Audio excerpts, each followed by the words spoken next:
So we recently introduced you to downtown San Jose. Oh, yes. Yes. A little different than downtown Palo Alto. Yeah, a little different, yeah. But it has its own charm, right? It has a lot of charm. It's its own little universe. You don't see the guy holding the wagon selling shots at Yeah. or downtown Palo Alto. Yeah, and then the guy without a muffler, right, driving down the yeah. So it's Or the car with 15-inch subwoofers playing "I Got Big Balls." I was like, dude, this guy is doing the most. Yeah. It's kind of cool that the police is, I guess, cool enough with it, right? They don't. No one gets harmed, really. I think they got bigger issues. Yeah. Versus some And guy so I blasting think that's kind of cool. So because in Palo Alto, I mean, cops have nothing to do, right? They would shut them down very quickly. So we introduced you to the term torta. Oh yes, how could I forget? Yeah.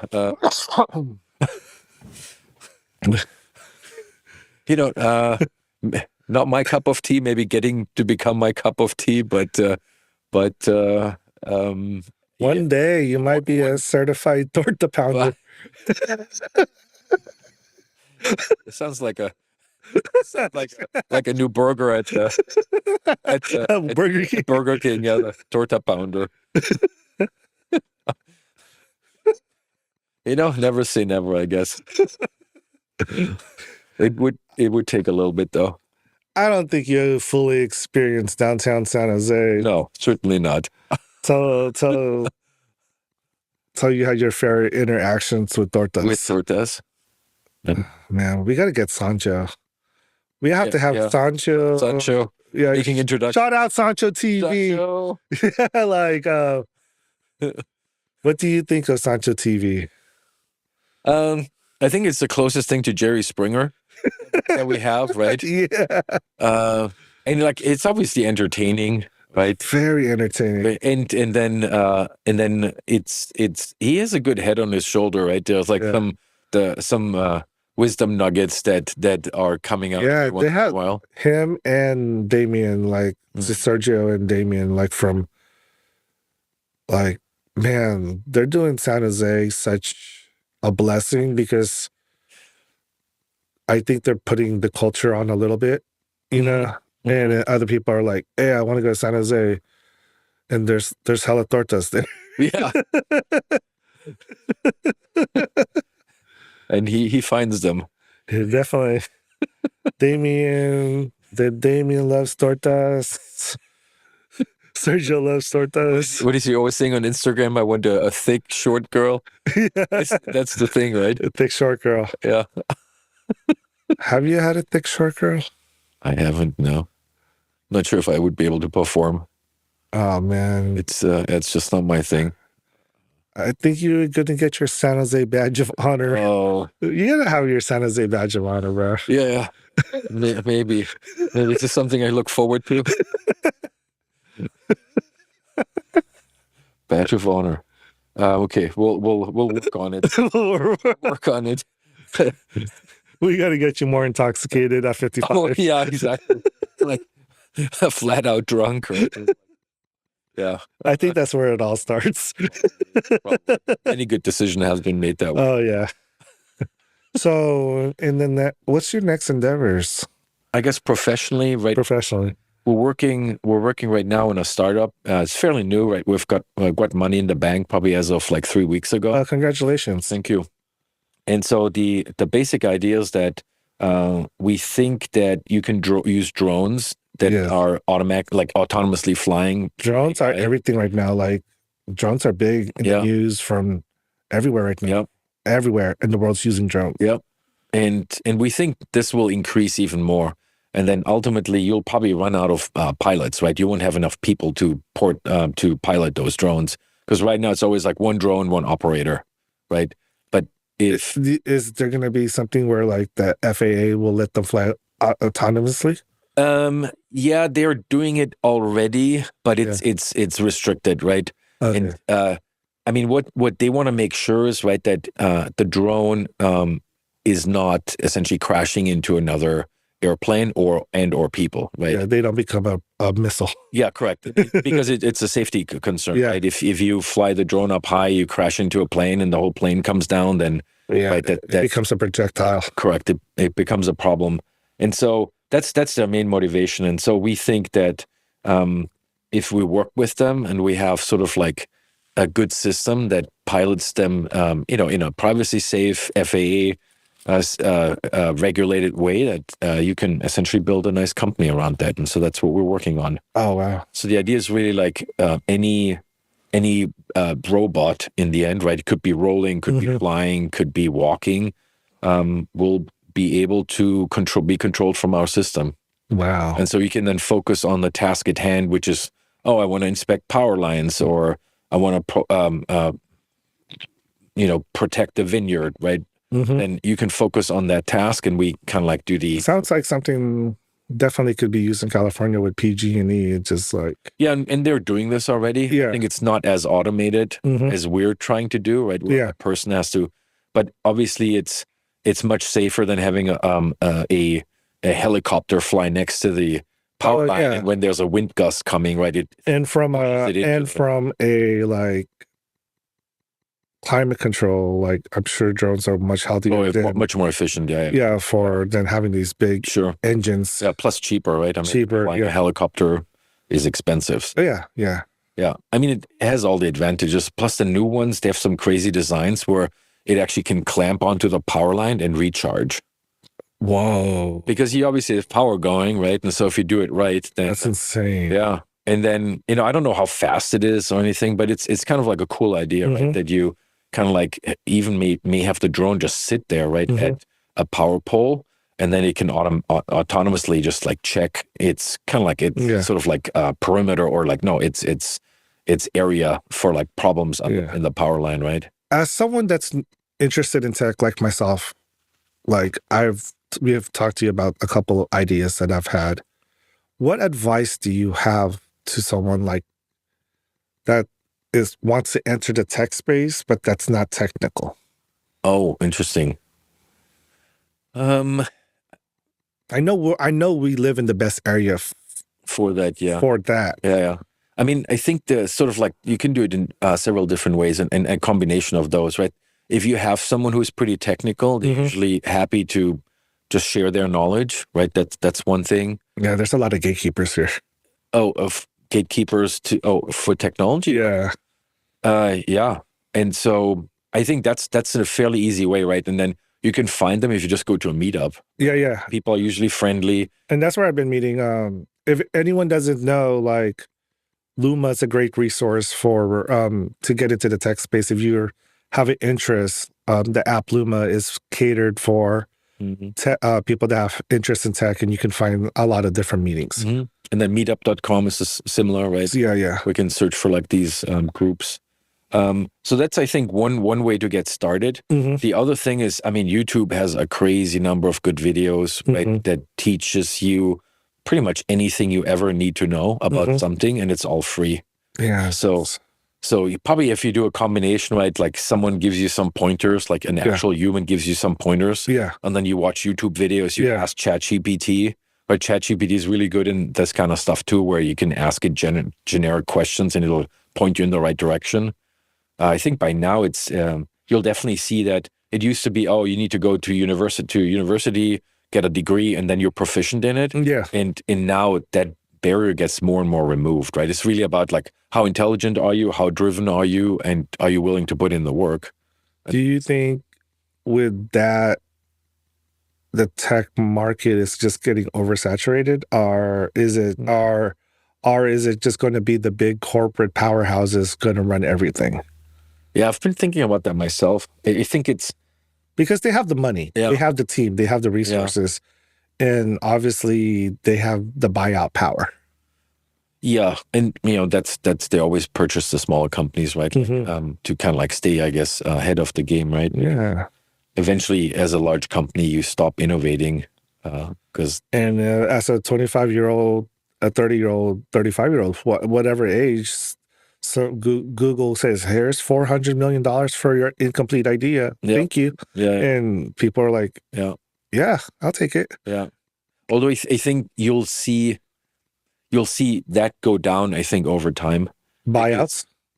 Yeah, because let's say you have a company that produces a podcasting software, right? Yeah, yeah. If ChatGPT like gets smarter at an exponential rate, you can just ask ChatGPT to write you a podcasting software, right? Yeah. And then just having as a company like poured in years of resources and spend millions of dollars to make one, that barrier gets completely removed, right? Yeah. And so I think you'll see over time that moat is just not going to be there anymore, right? It's more about like your brand, right? Like, oh, people trust my brand. Yeah. Right? They don't know about this other thing, right? You probably have other things that make you a successful business, and not like, oh, I have the knowledge and the means to actually develop something, right? I think that's why like trending for the creative world is actually being very popular these days. Like YouTube has changed so many people's lives. Like because people can brand themselves, and it's like people fall in love with the person. They're attracted to this being, and it's like, and now it's like it's so simple. Like it's just being consistent versus trying to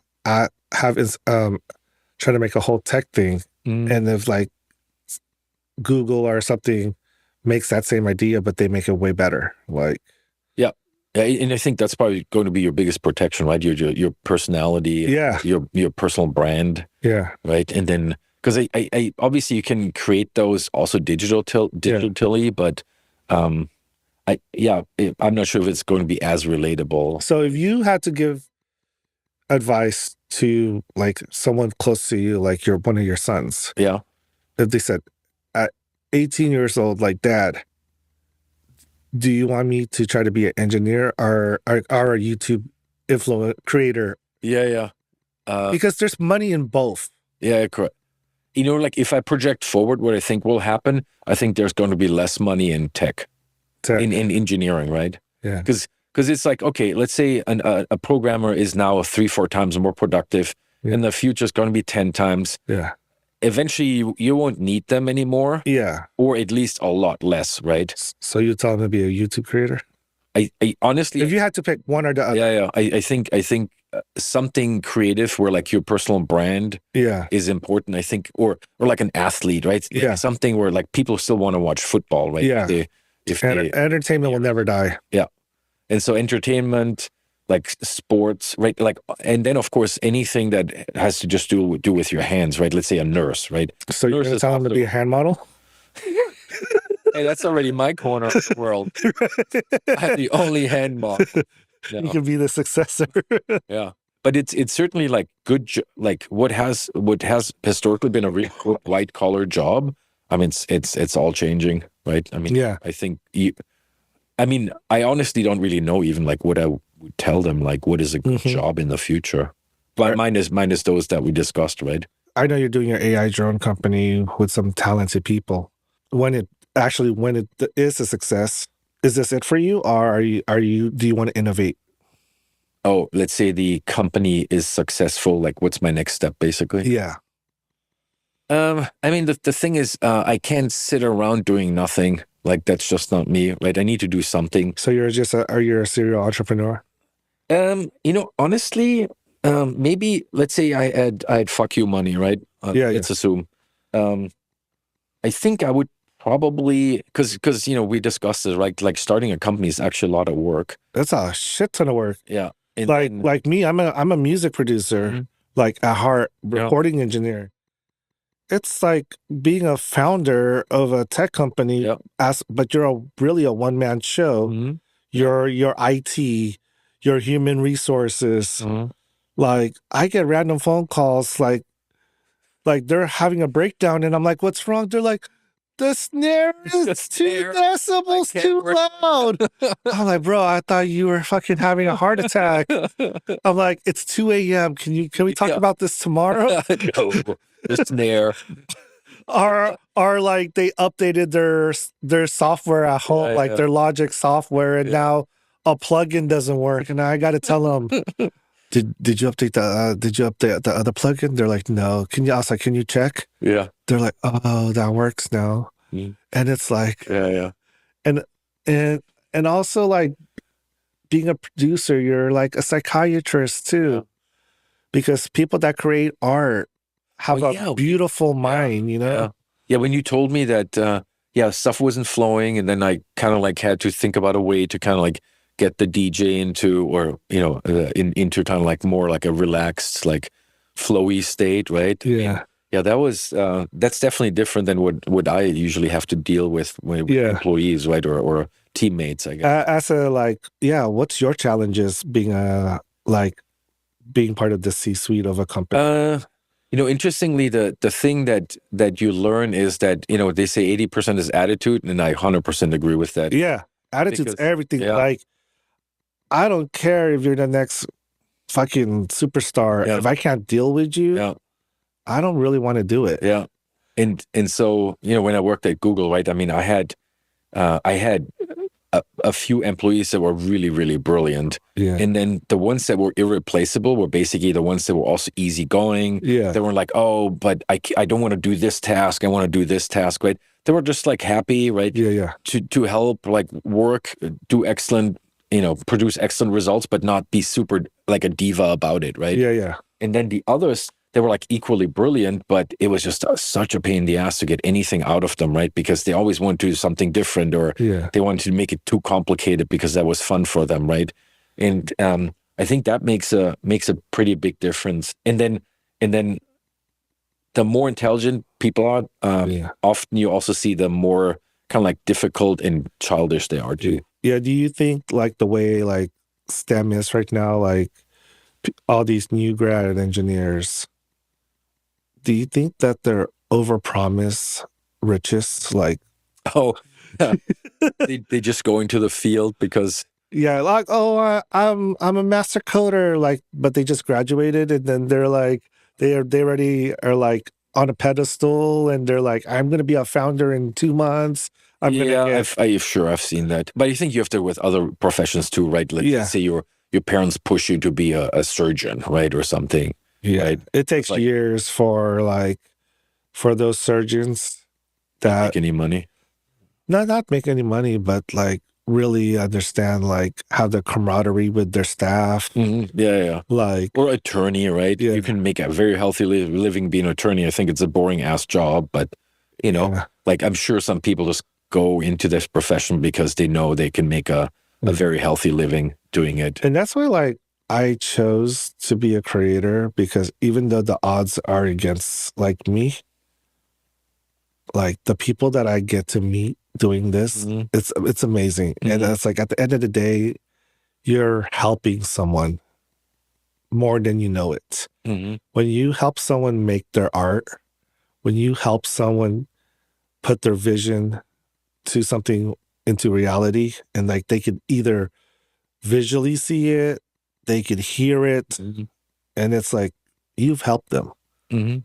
And I think that's why, like, people ask me like, why did you want to be into music? And I was like, because music helped me, like when I listen to old songs. And man, like, I feel like hopefully like the music I make one day definitely will help someone. Mhm. Well, Yeah. I mean, yeah, every time we go to a party, right? I mean, you're the most interesting man in the room compared to like all the tech that founder, right? Yeah. It's being different. Yeah, yeah. And do you think people in tech are afraid to be different because they just want to be part of the norm? Good question. Probably, yeah. Because in tech, like, how different can you be? It's like, Yeah, yeah. No, and usually they're. I mean, just if you look at like how they dress, right, compared to like artists, all like, we're like, tech people kind of dress like, what is it? Stanford has the Patagonia the Patagonia. suit. You walk around Stanford University. Yeah, yeah, yeah. How much Patagonia do you see? Yeah. There's the VCs have the Patagonia vest, right? Yeah, but yeah, it's like yeah. Patagonia. Yeah. 90% of their customers probably come from Oh yeah. San Mateo County, Yeah. San Francisco County, Yeah, and have not Santa explored Clara have not County. explored the wilderness Yeah, with like their jacket. Yeah. I don't think they've been outside. Yeah. Yeah. And so yeah, it's I can yeah I do think that it's probably also just not their priority, right? Yeah. To look or act like also act differently. Yeah, maybe So they conform into like just to the norm. probably, but also like their personality is not so flamboyant, right? Or some Yeah. outgoing, right? So I think it's easier if you just do what everyone else is doing. What's the dark side of tech that you've seen?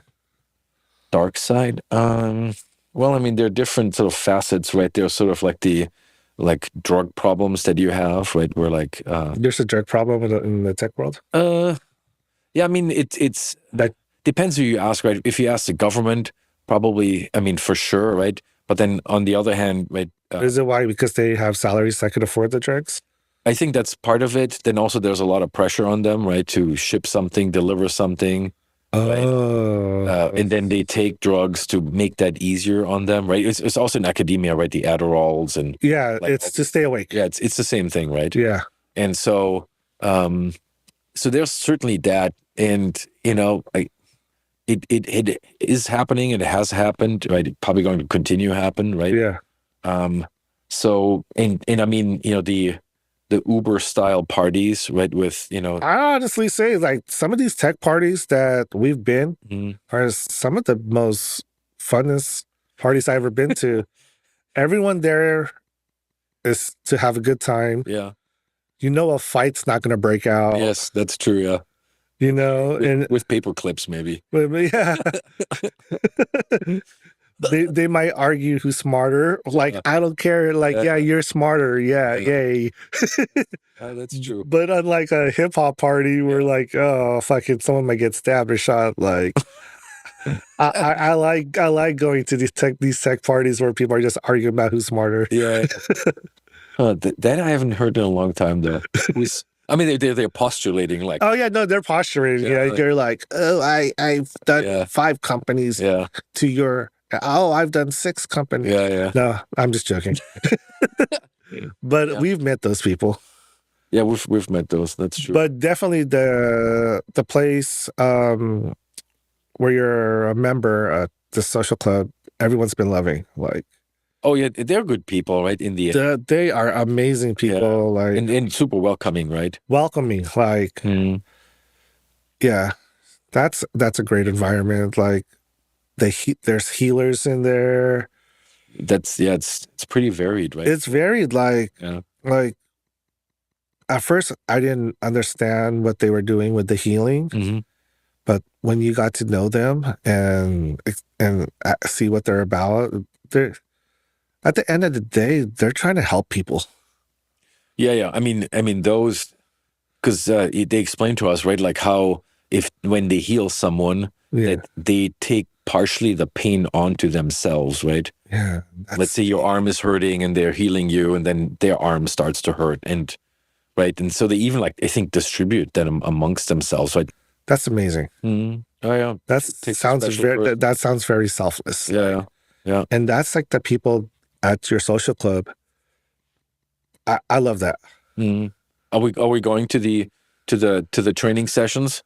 I'm Tuesdays and Thursdays. Yeah, we should go. And available on Zoom too if we can't drive up. Yeah, that is interesting, right? How that works. Yeah. The remote. We need to get our mutual friend to give us a demonstration. I went to one of those training sessions. So you have tried it? I've tried it. You stand in this posture. Oh yeah, it's kind of hard on your knees actually. Yeah. But it's over time. It's supposed to be like your knees strengthen and your I don't know. It's like holding a yoga position forever. All right. Till our next talk. Till the next talk. This has been fun.